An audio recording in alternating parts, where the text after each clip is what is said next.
قادر اسے کہتے ہیں جو کسی کام کے کرنے یا نہ کرنے کی استعداد رکھتا ہو، یعنی کام کا کرنا یا نہ کرنا اس کے لیے برابر ہو، چاہے تو کرے چاہے تو نہ کرے۔ اس فاعل کو فاعل مختار کہتے ہیں۔ اس کے مقابل فاعل معجب ہے، یعنی جو فاعل کرنے یا نہ کرنے میں خود مختار نہ ہو، جیسے آگ حرارت کے لحاظ سے فاعل معجب ہے۔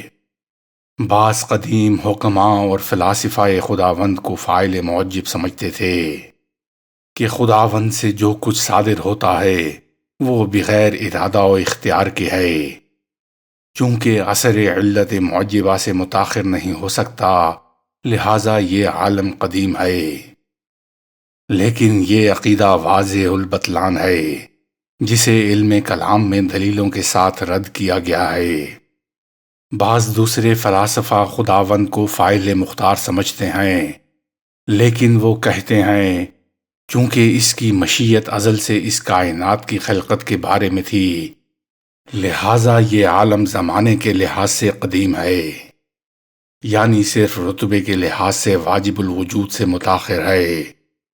ان کی دلیل یہ ہے کہ خداوند فیاض مطلق ہے، لہٰذا اس کا فیض کبھی منقطع نہیں ہو سکتا، لہٰذا کوئی ایسا زمانہ فرض نہیں ہو سکتا کہ اس میں افاضۂ وجود نہ کرے۔ اس کا جواب یہ ہے کہ فیاض مطلق وہ ہے، لیکن اسے فائز کے لیے محل قابل کی ضرورت ہے، یعنی وہ ظرف ہونا چاہیے جو خداوند سے فائز لے سکے، اور ہر شے قابلیت و ظریفت اس کے ایجاد کی مصلحت سے مربوط ہے۔ اگر ایک شے کی ایجاد کی مصلحت نہ ہو تو اس کی ظرفیت بھی نہیں ہوگی۔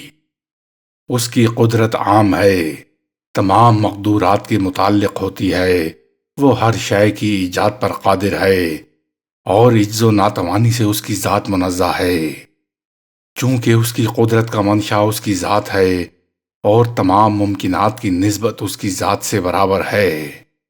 یہ جو کہا جاتا ہے کہ اس کی قدرت محالات کے متعلق نہیں ہوتی، اس کی وجہ یہ ہے کہ قدرت صفات ذات الاضافہ میں سے ہے کہ جس کے ساتھ دوسری کی طرف ضرورت ہے، یعنی ایک قادر ہے تو مقدور بھی ہونا چاہیے۔ قادر کی قدرت تمام و کامل ہو تو مقدور میں بھی قابلیت موجود ہونی چاہیے، تاکہ اس پر قدرت کا اثر ظاہر ہو سکے۔ اور جو شے محال ہے وہ اصلاً قابل وجود نہیں ہے، یعنی قدرت اس کے متعلق ہی نہیں ہوتی، لہذا قدرت خدا میں کوئی نقص نہیں ہے، بلکہ امر محال میں نقص ہے کہ وہ قابل وجود نہیں ہے۔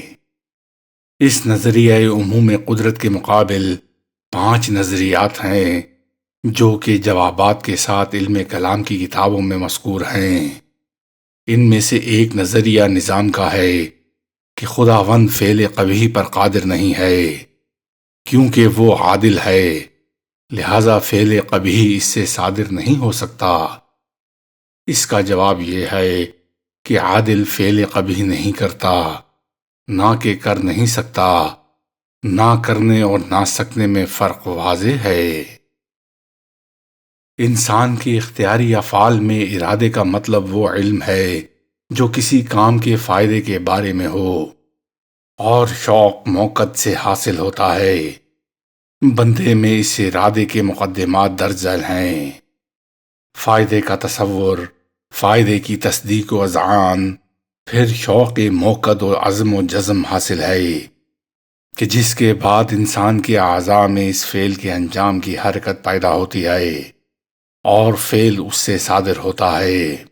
اس بنا پر اعضاء کی حرکت دینے والا آخری مقدمہ ارادہ ہے۔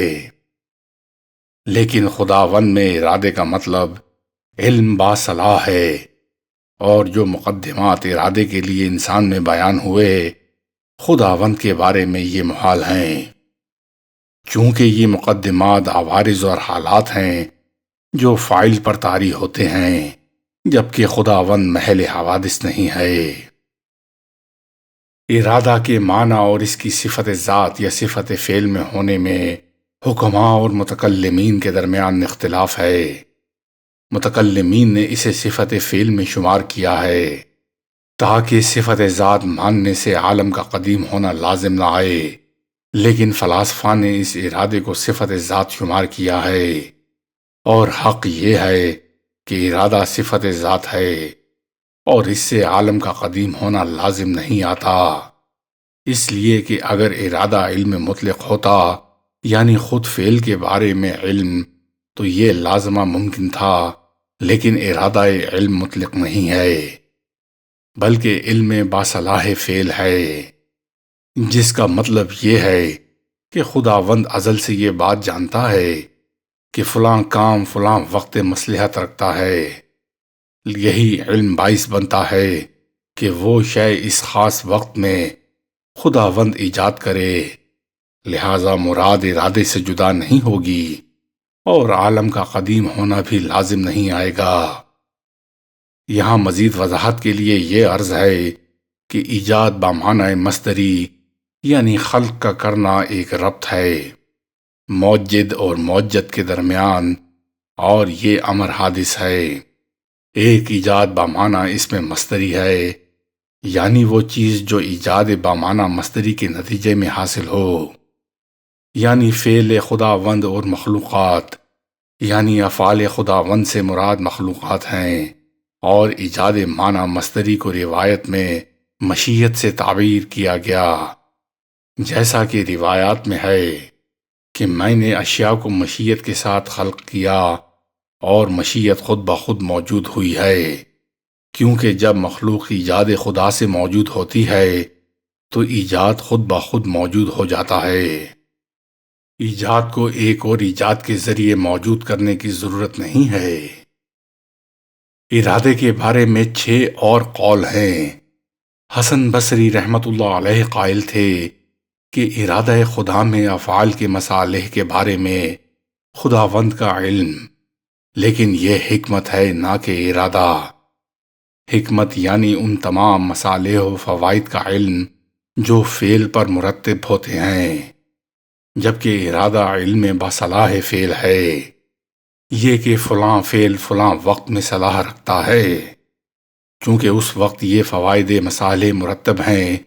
حکیم و مرید میں فرق ہے۔ امام بخاری رحمت اللہ علیہ کے نزدیک ارادہ یعنی مغلوب مقہور نہ ہونا، یہ اس قول کی بنا پر ہے کہ جو صفات ثبوتیہ کو صفات سلبیہ کی طرف لوٹاتے ہیں، قادر ہے یعنی جائز نہیں ہے، عالم ہے یعنی جاہل نہیں ہے، پس مرید ہے یعنی مجبور نہیں ہے، لیکن یہ نظریہ درست نہیں ہے، اس لیے کہ سلب لازمہ ثبوت ہے نہ کہ عین ثبوت ہے، لہذا ارادہ کا معنی مجبور نہ ہونا نہیں کر سکتے۔ اشاعرہ کا نظریہ یہ ہے کہ ارادہ ایک الگ صفت ہے جو علم و قدرت کے علاوہ ہے اور زائد بر ذات ہے۔ یہ نظریہ بھی صحیح نہیں ہے۔ اشاعرہ تمام صفات خدا کو زائد بر ذات سمجھتے ہیں۔